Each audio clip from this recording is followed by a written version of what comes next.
Gentlemen, on behalf of the trustees and the Director General of CSMVS, I extend a very warm welcome to all of you present here. Today's lecture, Why Photographs Safeguarding Heritage by Nora Kennedy, is supported through the City CSMVS Art Conservation Project, which is aimed at conservation and restoration of artistic works.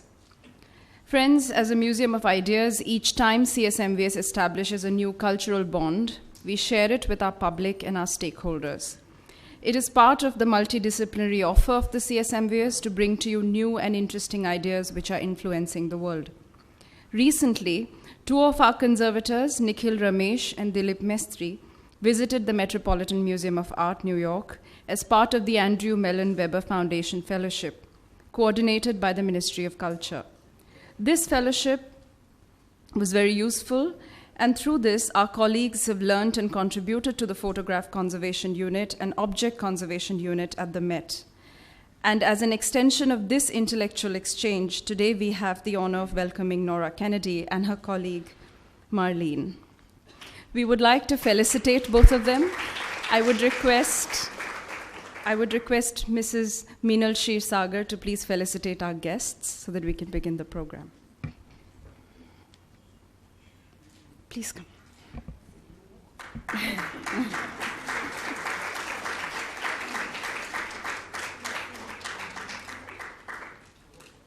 Welcome, Marlene.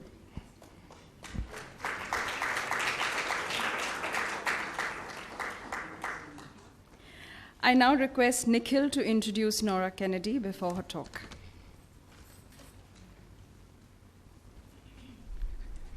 Good evening, ladies and gentlemen.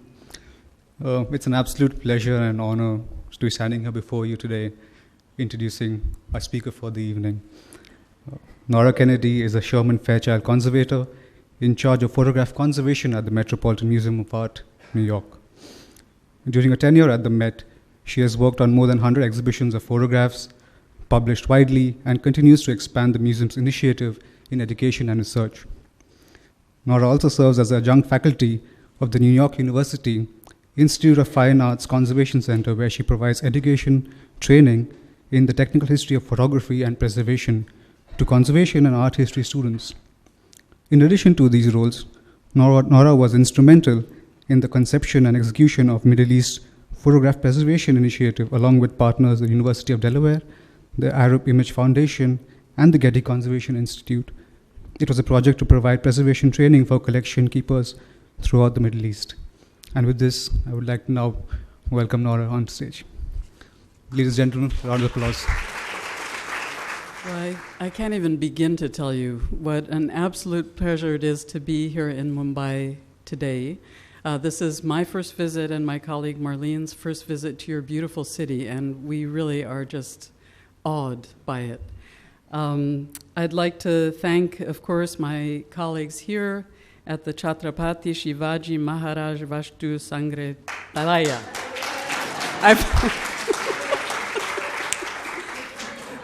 I almost got that all right, yeah. And I had to use my cheat sheet. No, it's been really such a warm, warm welcome, and we're just so impressed with the staff here, the professionalism. The building is spectacular, and the collections and displays are absolutely beautiful. You should all be so, so proud. My topic this evening, as you know, is why photographs, saving heritage. And you might ask, well, why talk about photographs? Sorry, let me move forward here.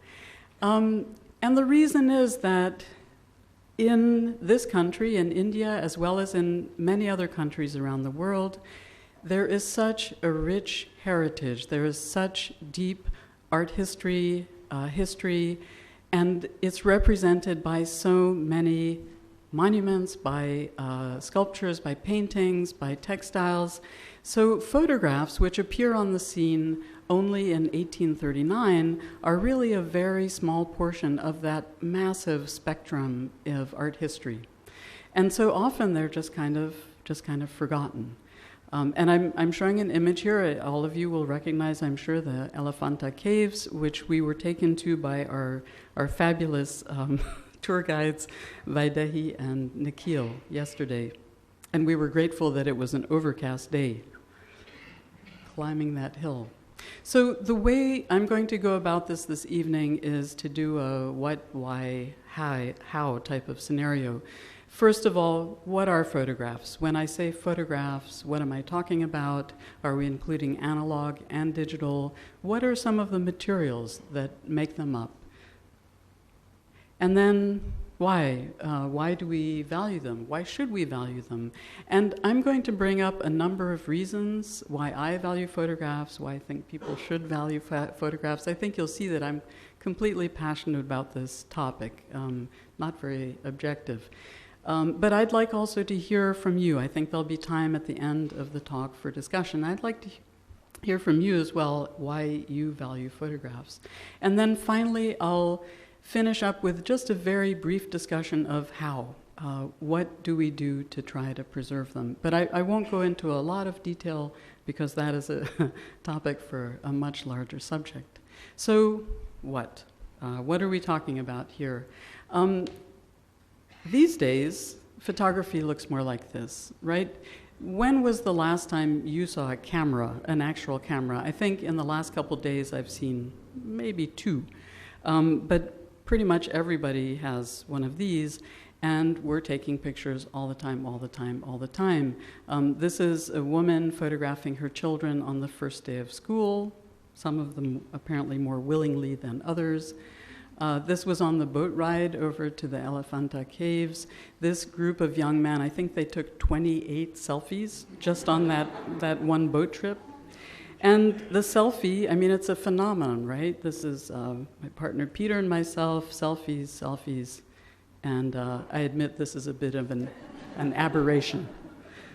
I sent that to our sons and told them the title was Parent. Indeed, these little objects here we now use not just for composing images, for taking pictures that are important to us, but also for taking pictures that are not at all important to us. It's more like a note-taking tool. So, I use it for things like I photograph where my car is parked so that when I come back from India, I remember, where I put it. And that is not a precious photograph, obviously. Now, this varies very much from the 19th century, even the 20th century. This is 1906, Jessie Tarbox Beals, who is on the street. She's actually a photojournalist, right? Imagine this big clunky camera. We see her tripod there. The suitcase on the ground is actually holding the negatives that are really big and that she will load into the back of her camera one at a time. So it's not the click, click, click, click that we do now. It's a very thoughtful, it's a very painstaking type of activity. And this image from the 19th century depicts a photographer who needs assistance. In this case, this poor mule who is carrying the giant camera, probably some glass plates, the tripod, and in addition to that, if he's going to a remote location, the photographer would actually have had to take his darkroom along. So there were dark tents. Some photographers had carriages that they took that were outfitted as darkrooms, but that had to go along with you. So it was really a very, very different time. With younger people now, you have to explain what a negative is. I think many people in this room remember negatives, but younger people just look at it, oh, what's that? It's backwards, something's wrong. So you would go from the camera to the negative and then from that to the print. The negative was kind of like the score in a piece of music, and the print would have been the performance of that score. And those negatives existed both on glass, they existed also on film. I mean, looking back now, this is all very quaint. I've traveled sometimes to more remote countries and, with my digital camera, with a film camera, and children in the street, if you take a picture of them, they immediately scurry around and they look at the back of your camera, to see the image. And when there's no image, they're amazed. So photography is, one of the reasons I love it, it's this really magical mixture of optics. You don't have to, but often it involves a camera and a lens. It involves light. and it involves some chemistry. And you have to figure out the materials that you're going to use that will be sensitive to the light and that will react to that chemistry to create some type of record of our world. So let's break it down into what we call the three component parts in terms of the structure of photographs: the final image material, the binder layer, and the support. And these can consist of a variety of different materials. In terms of the final image material, black and white images are often made of silver, actually very tiny particles of silver. They can be made out of pigments. Color photographs these days primarily made out of dyes. The binder layer then is some type of transparent medium that holds those image materials in place. And again, the image materials, if it's a black and white image, the black part are those silver particles, the white is the absence of the silver, and they would be nestled in this layer of either gelatin, albumin, or collodion. And then the support can be actually a wide variety of things. Most common would be paper, glass, plastic, iron. But basically, you can make a photograph on anything that you can coat a light-sensitive emulsion onto.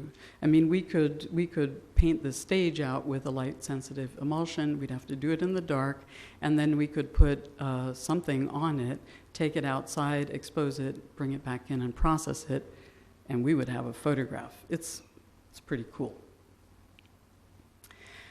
Why am I talking about the component parts? Well, the component parts are those aspects of photography that make it look the way it does. So we have up here on the screen, we have an albumin print on the left, a 19th century photograph, and a gelatin silver print on the right. And we see that the albumin print, the dark areas are kind of a purplish brown color, a little bit hard to decide.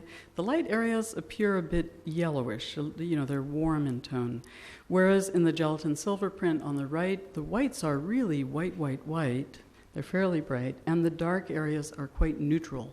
They don't have that warmer tonality. And that is defined by those component parts, by the silver particles, the size and shape of them, by the binders. The albumin on the right actually tends to yellow somewhat, as does the paper beneath it.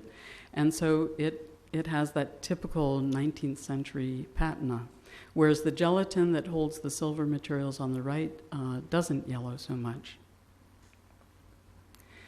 There are also cases that are much more subtle. This is a portrait of Juna Barnes by Berenice Abbott. The image on the left, they're both made from the same negative. They're actually both in the same process. They're both gelatin silver prints. The image on the left was printed in 1920s, and the image on the right in the 1970s. And in a way, it's a totally different portrait of Juna Barnes. It makes her look, on the left, it's kind of, a romantic movie star, and on the right, she is tough. It's probably more like the way she was from what I've read about her. But this is the same process, so it's interesting how photographs can actually have many aspects to them. These next images are from a website called the Graphics Atlas, which I recommend highly. And I'm just going to show three different types of photographs: salted paper prints, another albumin print, and then a gelatin or collodion, what's called a printed out paper. And what we're going to do is we're going to zoom in on these and look at them through the microscope, and we see very, very different things. The two on the left, you can see all those lines are the paper fibers. The one in the middle, there's actually albumin covering over the paper fibers. And then the one on the left, there is actually a layer of pigment that is applied underneath that binder, underneath the gelatin or collodion, that completely smooths it out, that makes it a very, very glossy image. So the next time you're looking at photographs at your home or in your collection, have a look at them like this, hold them in the light and see, are they matte, are they semi-matte, are they slightly glossy, are they super glossy? They're all different characteristics that photographs have. I want you to notice also in this image that as we go from the lights to the darks, it's a completely smooth gradation. You go from light, and then there's the gray, and the next gray, and the next gray, and the next gray, until you finally get to the darks. But it's a completely smooth transition from one to the other. And that's very different than, say, I mean, this looks like a photograph, but underneath a microscope, it's a photomechanical print. So what you have here is it's the ink on paper can only do the darks and the lights. So to get those gradation and tones, you just make the dots smaller or larger. But the bottom line is the image is not going to be very detailed. It's not going to have great definition. So again, another characteristic when we look at these photographs that we appreciate, even if we may not know exactly why. So just some examples of there are many different materials involved in photography, and I'm just going to show a few examples. This one by Anna Atkins, cyanotype, this brilliant blue, very characteristic of the cyanotype process, which essentially is an iron pigment in paper. This is a ferrotype. It's a photograph on metal. And in this case, there's been media added. It's been painted as well. And all types of media was used on photographs from the earliest times, up until the present day. I want to begin to introduce that concept of deterioration, of damage. And in this case, you'll see that along the lower edge, there is some rust, because in fact, this is on a metal base. And so it will be in high humidity environments, it will be susceptible to rusting. And when we come to the contemporary world, most of the images are made with dyes, with cyan, magenta, and yellow dyes. This is a Jeff Wall photograph. In this case, the binder is gelatin, the support is plastic, because he mounts them onto these light boxes. So they're illuminated from the back, they glow, they're really, magnificent artworks. Speaking about deterioration, I'm going to differentiate a bit between degradation and damage. In some senses, one is intrinsic and the other one is external, although I have to admit the lines between those two blur a bit. On the left, this really dramatic looking thing is a negative. It's a large format negative. They're called acetate negatives. And what's happening here is that it's a multi-layer structure, and part of that structure, the plastic, has been shrinking over time. And so the other layers have no way to go, and they get this cockled look to them. For those of you with collections, you know what I'm talking about. They also smell like vinegar. They smell pretty bad as they're deteriorating. The good news about this type of deterioration is that actually the image material is saved. Don't throw them away. It can actually be salvaged. But this is definitely something that is intrinsic. This is deterioration, degradation that is very typical of this type of photograph. It can be slowed down by keeping these cool and dry, but it's something that's kind of built into that type of process. On the right, we see a tear in a photograph on paper. That's definitely external. It's damage. And I'm afraid there are usually people involved with that type of thing. We're usually the guilty parties. And this is a more extreme case. I emphasize this is not a photograph in the Met's collection. This is a personal photograph, and it's called a crayon enlargement. They're in a bowed shape, and often they get crushed and crack. So that, again, that would be external, that would be damage. And here we have two more examples of intrinsic, internal deterioration, degradation. On the left, again, an albumin print. This one a little bit more severely deteriorated. The albumin has really yellowed, the paper has yellowed, and even the image doesn't look so great. It may have been exposed to a poor environment. It's hard to tell exactly. And then on the right side are color photographs. Color photographs are quite challenging. It took a while for them to actually be invented. They were complicated, and they are challenging also to conserve. And again, maybe if you go back in your family photographs, you have a group of pink images of your family like this. What's happened here basically is that of those three dyes, the cyan, magenta, and yellow, the magenta has stayed the strongest, the yellow and the cyan have faded. So you get a pink image. And unfortunately, this happens in the dark. This is typical, in fact, of dark fading. In the light, different dyes will fade from color photographs. Yeah, they really are kind of a miracle, and you'll see, like going through family photographs, that there are phases. Sometimes things don't look so good, and then suddenly there are color photographs that look as good as the day they were made. And it's just an evolution of the process from the industry. Okay, now we get to the why. And I'm going to use a number of photographs from our collection to illustrate certain aspects. And I do want to emphasize that often they have many values. Like, for example, I'm using this Alfred Stieglitz photograph as historic value, but in fact it also has great aesthetic value as well. So in this example, why are photographs important historically? Well, they document aspects of our lives that are no longer that way. This was made in 1893. We do not have horse-drawn trolleys in New York anymore. There may be one or two preserved somewhere, but certainly they are not in active use. So this really represents a time. I look at this and I think, wow, I can't even imagine that happening in New York City now. So it's a very important historic record. Sometimes the historic records are not so pleasant. They're painful. They're things that we actually don't want to look at so much. And I could have chosen more difficult examples.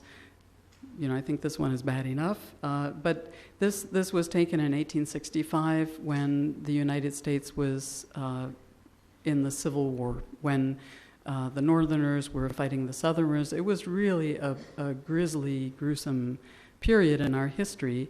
And the story behind this is that in Richmond, when the Confederates were leaving, they burned large parts of the city, and particularly industrial parts of the city, because they did not want the Union Army to benefit from anything being left there. So the Union Army walked into this site.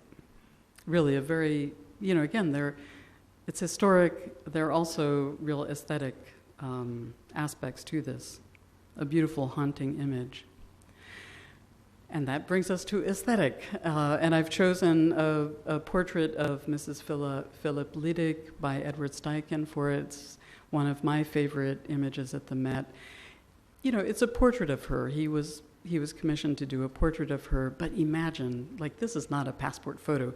This is a portrait. And also by Edward Steichen, The Pond Moonrise, done in 1904. I'll be talking about this one coming up also briefly. This is a platinum print, an image made in platinum, and then it has applied color. He only made 2 in this format. This is a relatively large photograph. And because it has this applied color, because it's really a hand-coated paper, the 2 are not alike at all. So that whole notion of photographs being infinitely reproducible really does not always hold true.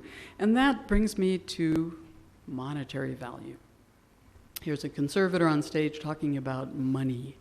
And this image is of an auction house. One could say, well, how do you put a price? How do you put a price on a photograph? Some of it is all of what I've been talking about here. Some of it is basically the auction houses will sell photographs for whatever price the market can bear.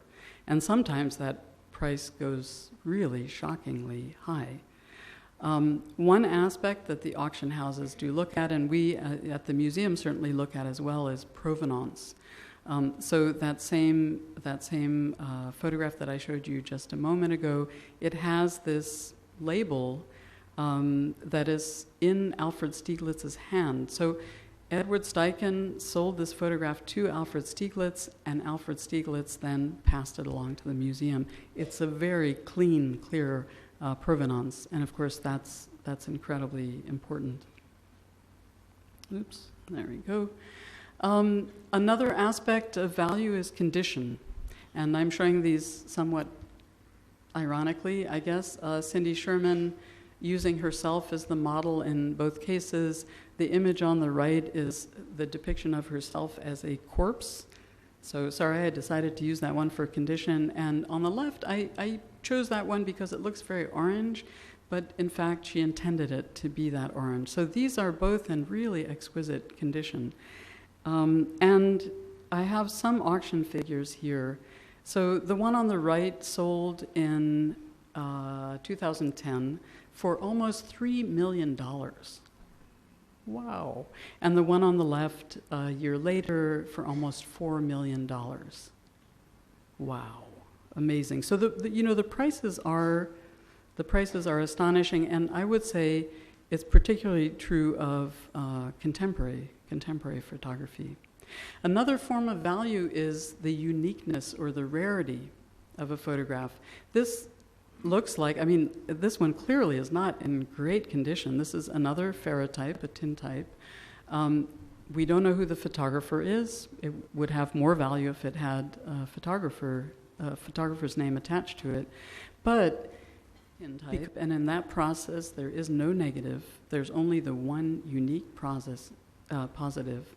And because it is of Billy the Kid, who was an outlaw and one of America's folk heroes. I can't even explain that, But anyway, he's kind of a hero in the States. This sold for $2.3 million, also in 2011. This photograph is about this big, right? Wow, $2.3 million. Someone had some spare change sitting around.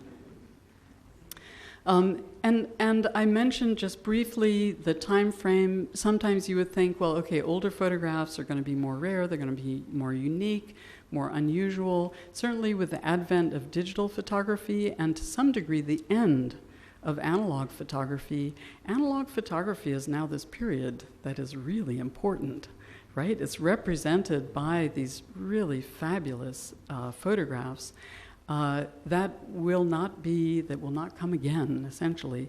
So in a sense, you would say, well, that adds a lot of value to 19th and even 20th century photography. And that is true to some extent. At the moment, auction prices for the contemporary works, I think the highest something has gone to is about $7 million for one photograph. Yikes. And now we come to my favorite part, personal value. This is my mother and my cousin going through a family photograph album. This is such an important one because these photographs really are worth nothing, right? They're worth nothing, but they're also worth everything. And I'll give you an example. This cute little girl, you could say, well, cute girl, it's kind of a nice dress, and the backdrop is nice, and what's that on the table? What is the value of this? Well, the value of this to me is that this is a picture of my mother-in-law when she was a girl. And there she is as a beautiful young woman. And this was taken last week on her 101st birthday.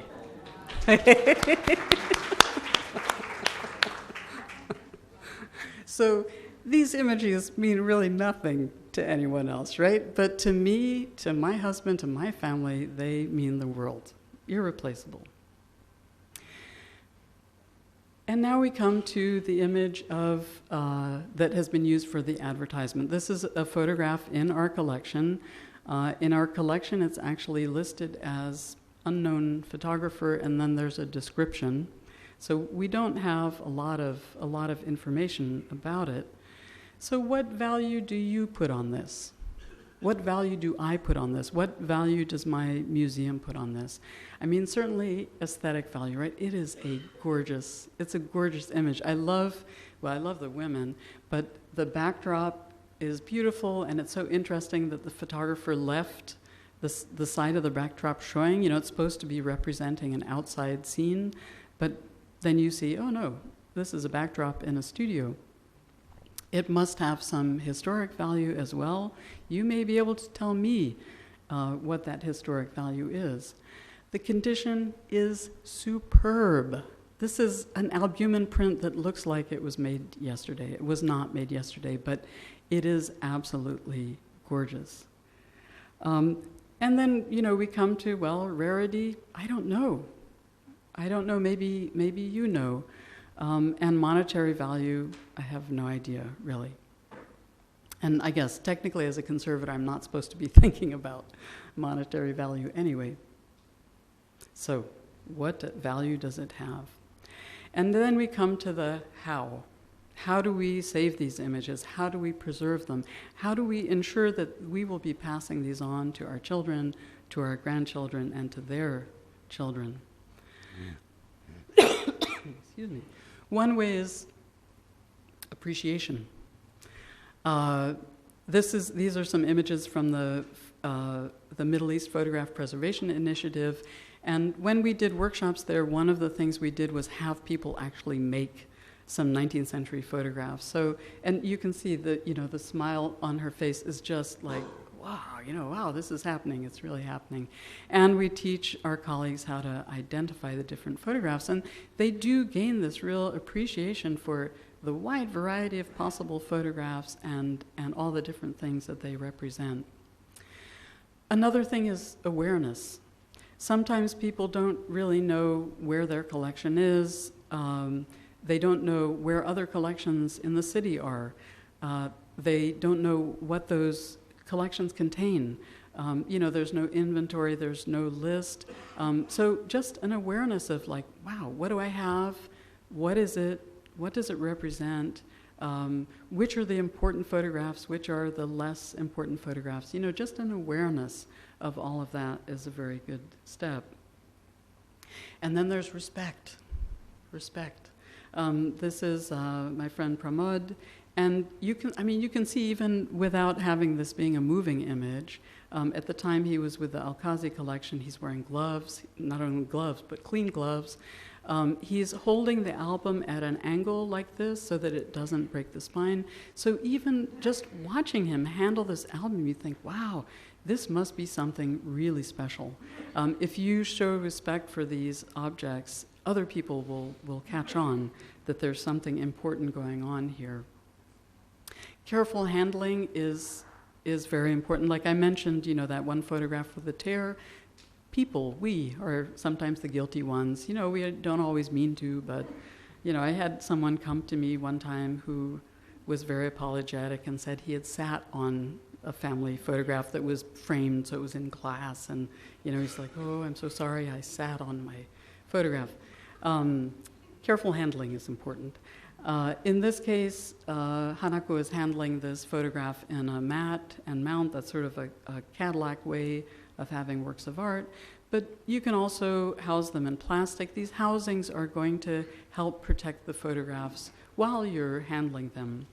And just as one example, this is my friend Debbie Norris and I. We did a workshop with other colleagues in West Africa and Benin.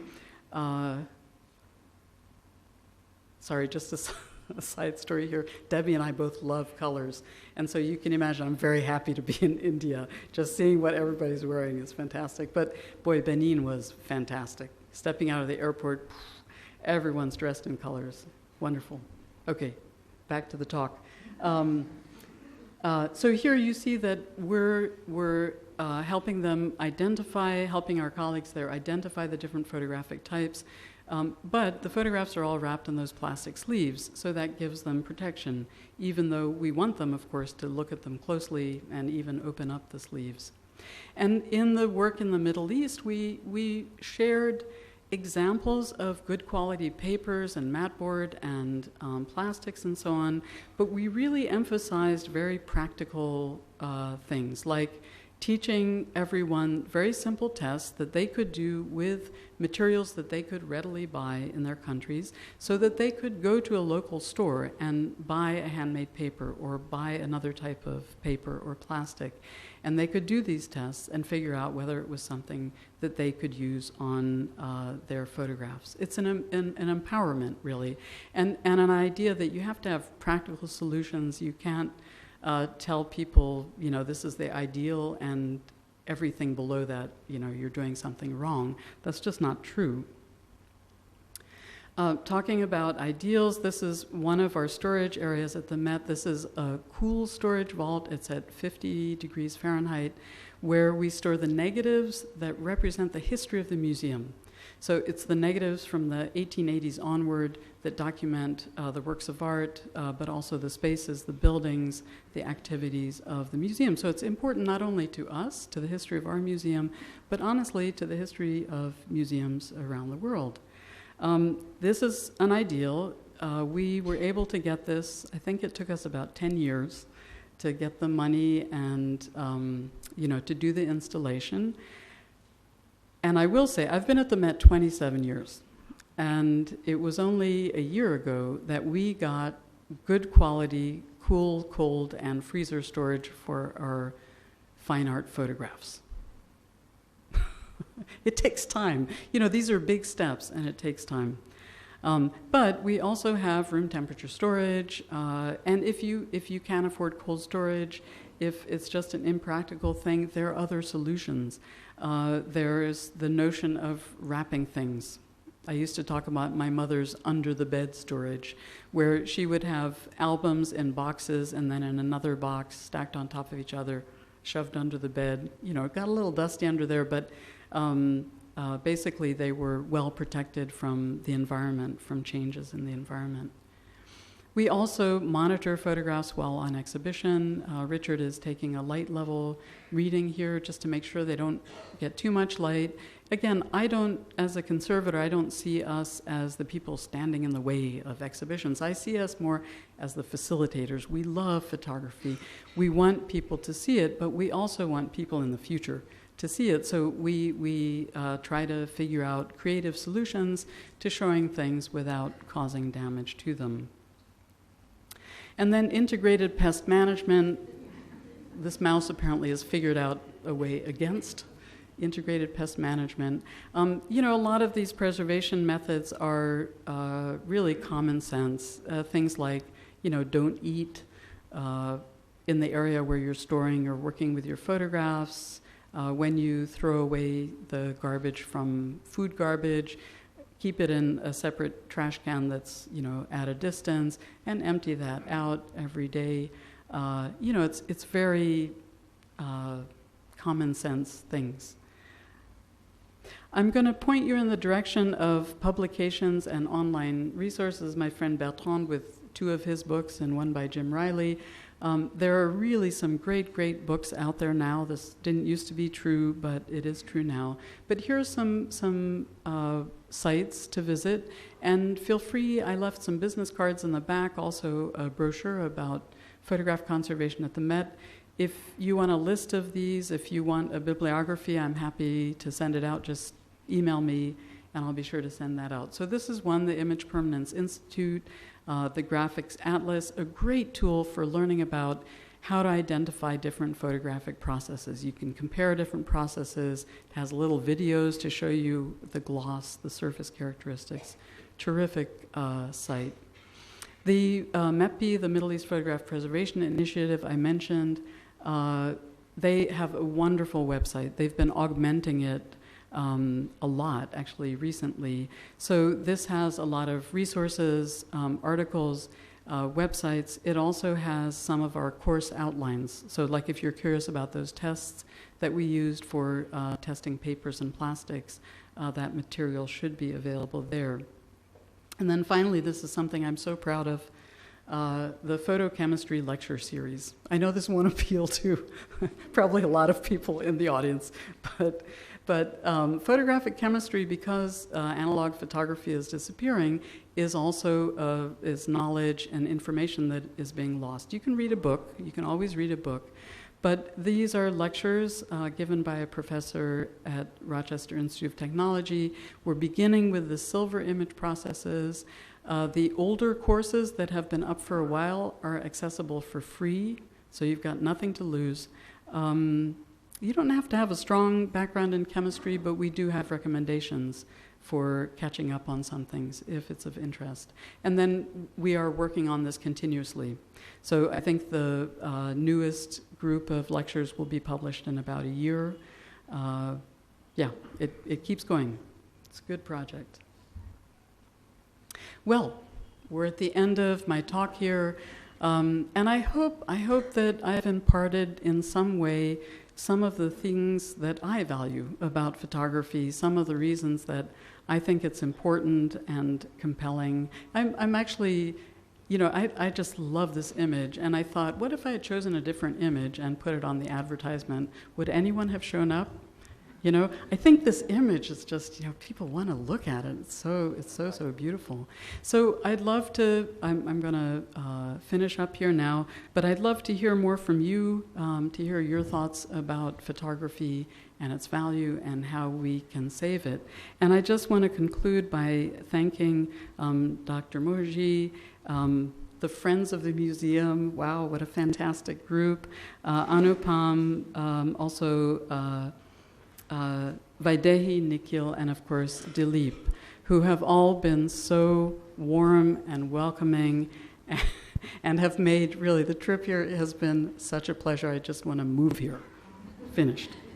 Thank you so much.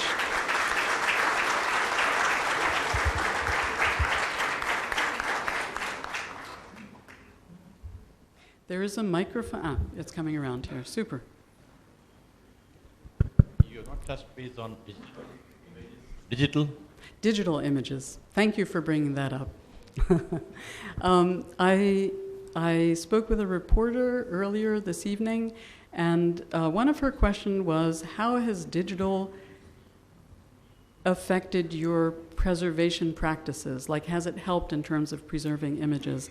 And one thing I really want to emphasize is that there's a misconception that digital is a way of preserving analog photographs, and it really isn't.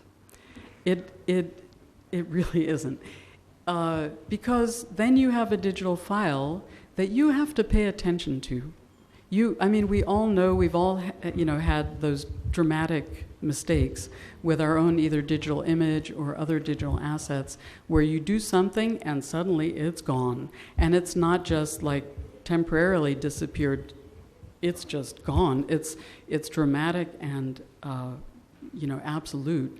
One thing that digital is very good at is access. So it's excellent at, if you have scans of your collection and you can put them online. From here, I could pull images off of the Met's website to use in my talk. I love that. It's great for cataloging systems.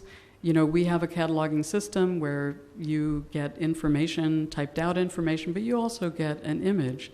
And that is actually, that's a good preservation tool because maybe you're satisfied by looking at that and you don't have to look at the original. The preservation of digital assets is a huge challenge.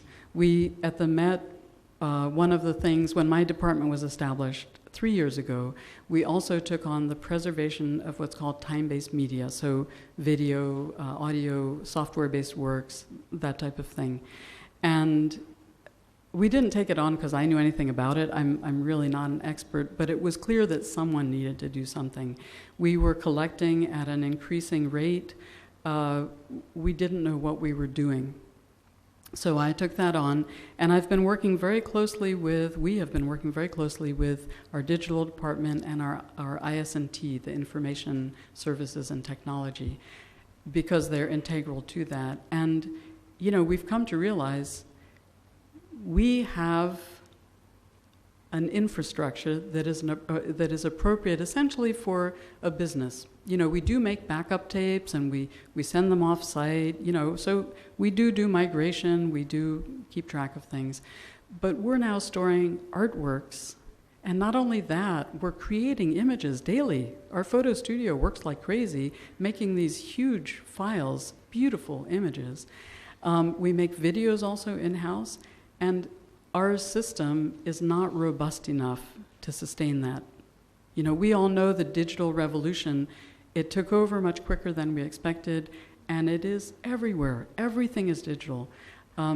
So the thing about digital photography is that, you know, you have to build in time and money into the future. Otherwise, it's not sustainable. Yeah. Just a follow-up on this question. Yeah. Some filmmakers are, because of this problem of how do you store digital films and images, and the lack of a stable technology at the moment, are considering, while access is easy and capture is easy in digital, are considering shooting in digital and doing film out, which is transferring it to analog and then storing analog as a method of preservation. Has the museum considered that for current artworks, or are you all still updating into every new digital technology? Because the cost of that is actually much higher than considering film out for every digital artwork that you have. Yeah. That is a complicated question. I'll try to answer all aspects of it. Dealing first with the art, I mean, that definitely is, you know, I know about that, and I remember the first time I heard a paper at a conference, I thought, wow, they're going from digital back to analog, really? But the reasons are very sound for doing that, actually. You know, we have a long history of preserving films, we know how to do it, and you're right that a film, if you keep it cool and dry, it is going to last for 100 years. It really is. Whereas the digital, as you say, you have to invest. You have to keep upgrading it. You have to keep moving it forward with the technology.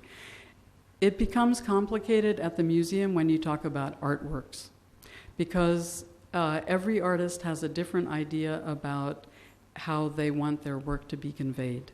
And for some of them, the artifacts that are inherent with a certain technology, say with video, or, you know, we have slide pieces that qualify as time-based media, they want those retained when you show the artwork. So like a slide-based work, they want the slide projector there, they want the cha-chunk of the thing as it goes around, they even want, you know, the light and the dust above the projector.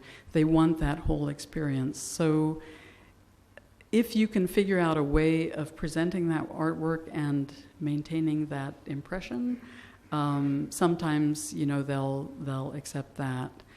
So I'm not sure in every case that it would work, that you could actually go from digital to analog.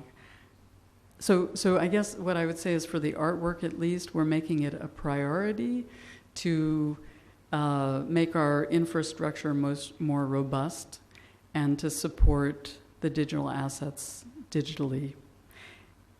And I would also say it has the added benefit that if we can get something that will support the artwork, it will also support all of the other digital assets that we're making every single day. You know, if we want to be a 21st century museum, it's kind of a necessity. You know, you have to join social media, you have to have a website, you have to keep up with things. It's, you know, there's no turning back in a way. Does that kind of, it doesn't really answer, but it's complicated. It's a really good, really good question. Hi, good evening. You know, going back to your personal pictures, your family. Oh, yeah. Okay, so the reason I came here is, so my parents were, you can call them the selfie, you know, photographers. Okay. They traveled, they created great images together. A lovely collection. I have a problem of, one, actually conserving them, in the sense like they're obviously the small, square format negative, the negatives are not there. Only the prints are there. Okay. One, that is one thing. Second, how do I actually showcase them to, the public? Or Because for me, see, I've been a practicing photographer for around 25 years. Cool. Okay, and when I still go back to their pictures, I think I'm a novice when I look at the work. How do you, showcase it, to the public, or like you said, they're personal to you, yes, but I'm sure they have an intrinsic value of an X period of time, a generation. Yeah. Yeah, I'm actually glad you brought that up because family photographs, of course, they're important to the family, but it, excuse me, it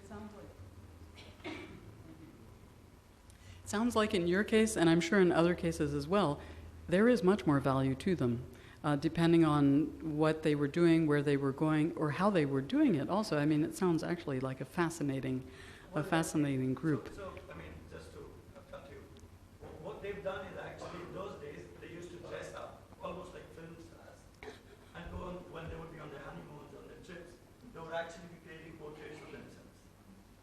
So, so as a collection, when I see it, even if I look at it as an outsider, it's about two people, in love, in different stages, different places, creating images. Now, maybe they didn't realize it, maybe they're just having fun. But when I look at it, I look at the 60s and the 70s. The 60s and 70s in India was very, Shami Kapoor, like we would know, Bollywood was coming up. So the images are very like that. Now, how do I actually take it out of the albums? Because they're obviously small. Oh, I see. One, I see. Even if I do shoot them, you can't show it all. So how do I present them? You know what I would recommend? They're in albums.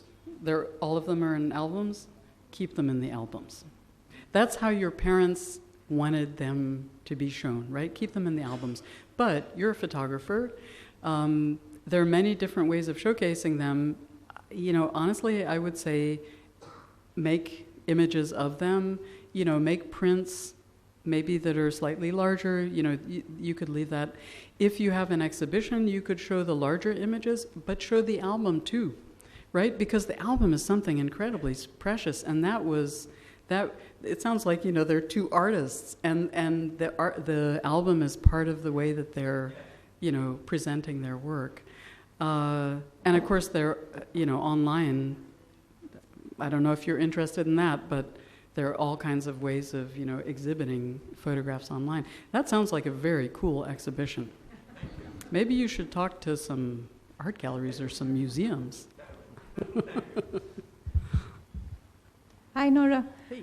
I wanted to add that you couldn't have chosen a better picture because that picture is actually taken in a studio in Bombay. It was by a photographer. We don't know if it was a photographer or a studio called E. Taurines. Cool. And and the women are from Rajasthan, from Jodhpur. It was taken here? Yeah, that particular studio was also, their main job was in photographing the Victoria Dock.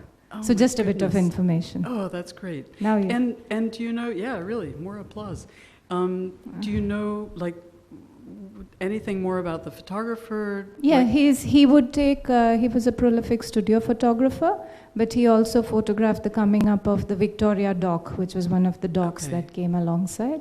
And so there must be more. There are other photographs by him. Yes, around. by him. Cool. And it's taken probably in a studio, and the girls were visiting Bombay. They're from Jodhpur. Wonderful, wonderful. I'm so happy. We're going to put that in our catalog. To continue kind of what he asked, I have family photographs going back 1905, like from grandfather's time, our house, our different properties.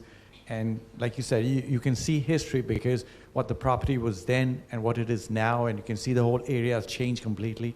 So it is a bit of a documentation of history.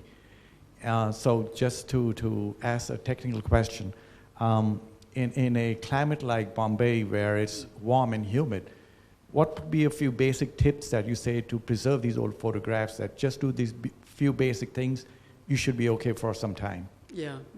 I have to admit that the climate here, like the climate in West Africa, the climate in some parts of the Middle East, the climate in the southern United States is the most challenging.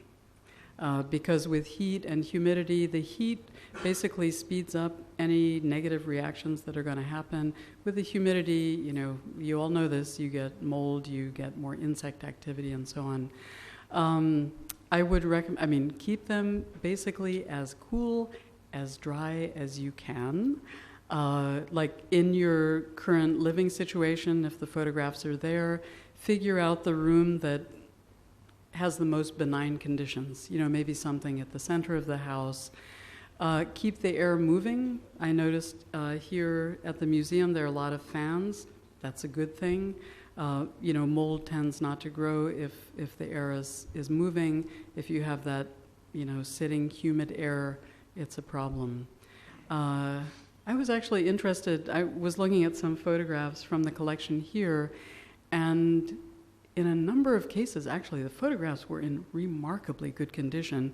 The mounts looked terrible. Photographs mounted on cardboard, and the cardboard looked awful. It had foxing and mold and discoloration and so on, and the photographs looked really good. So, I would say that's a testament to those photographs, to the materials and also to the people who made them. They did a really good job. But I agree with you totally. It's a challenge. And actually, I would ask for more expertise from the audience. We have a photo conservator here. Do you want to add to that? Yeah, my experience working particularly in Bombay, the biggest mistake people make is air conditioning. Uh-huh. So, the thing is, people think air conditioning is the solution, but that's the worst thing you can do to your artwork, particularly photographs. That's probably one of the, all of us know that's the most unforgiving material of all.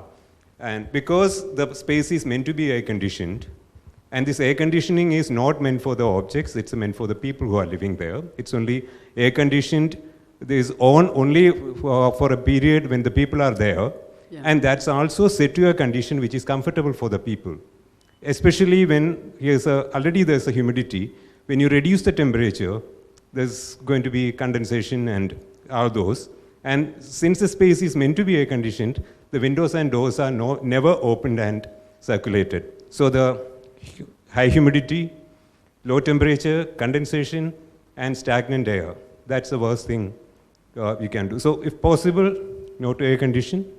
And if at all, if it's air conditioned, at least we all know that the fungal growth could take high humidity and stagnant air and minimum 48 hours. So at least once in 2 days, if you open the windows and doors and switch the fans on, circulate the air, at least 75-80% of the problems can be solved.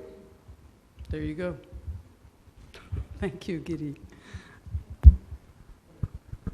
Well, in fact, in continuation of the last two questions, in terms of preservation in climate like Bombay, will lamination of photographs be better than having them digitally preserved, or what would be the alternative?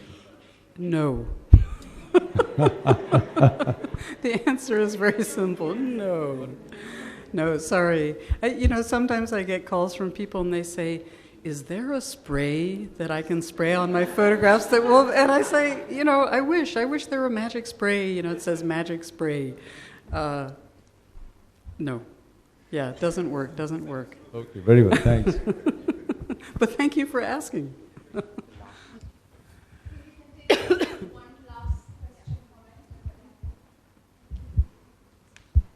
Hello. Hi. What if it's not photograph as an object, but it's rather, let's say, a bind. It's not the original photograph, but a printed copy of it in a book, and that's all that's left of it. So how does one, should we open the bind and keep it as separate images, or should we keep the entire copy of the book itself and figure a way of... Sorry. Wait, so you're talking about a copy of an image in a book? So the original does not exist, but there are printed images of those photographs that are what's left of it. Right. But they're in a book. Yeah, no, it's a good. It's funny when I was teaching in the Middle East. After a certain point, I realized that a lot of people in the room didn't really understand what was a photograph and what was a photocopy and what was a print in a book. Like, what was the original? And so we talked a lot about value in that sense.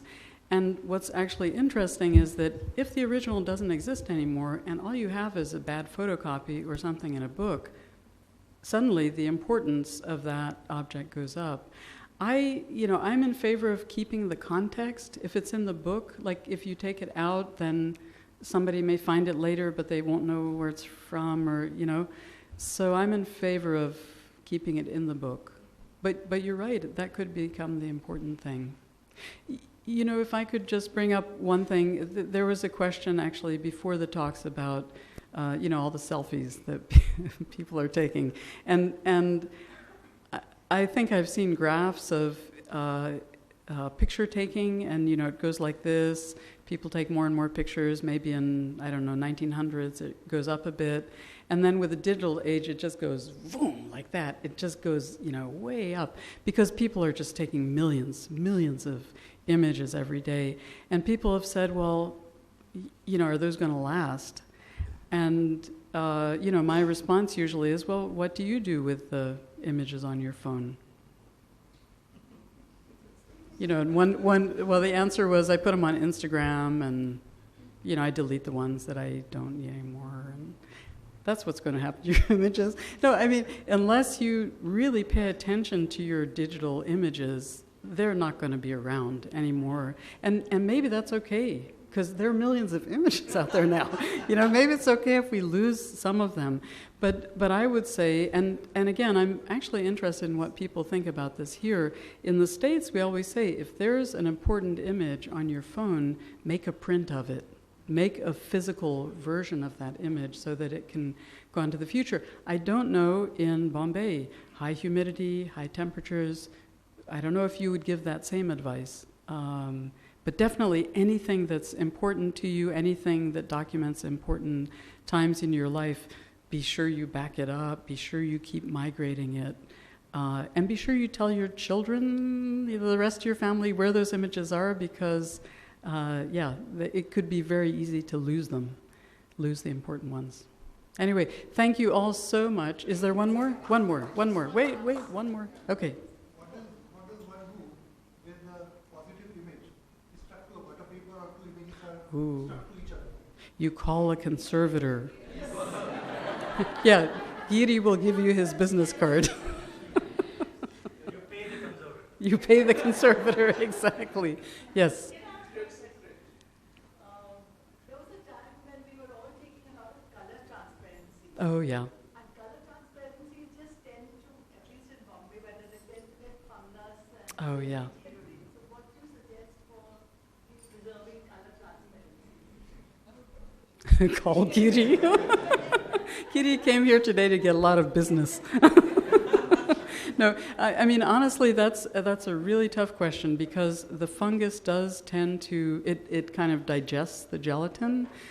So if you try to wipe it off with water, sometimes you'll wipe off your image.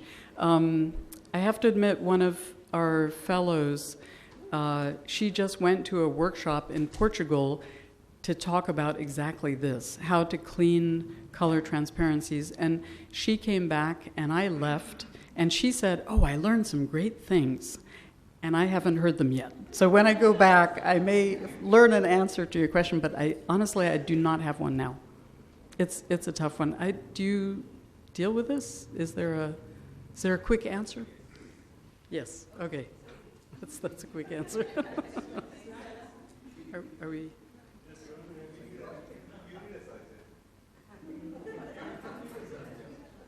Okay. Thank you all so much. You've been absolutely terrific. I've had a really nice time. Thank you. Thank you very much, Nora. Before everybody leaves, I just want to make a quick announcement. Tomorrow at 2:30, we have a rather interesting lecture as part of our new art history lecture series titled Fame and Enigma, Leonardo da Vinci's Supper and Mona Lisa by Reshma Nair. The lecture will be held in our European Paintings Gallery on the second floor. So if you want a Da Vinci weekend, please come. We'd again like to thank our speaker, and in particular City, for supporting the larger cause of conservation and this project. Thank you everybody for being here.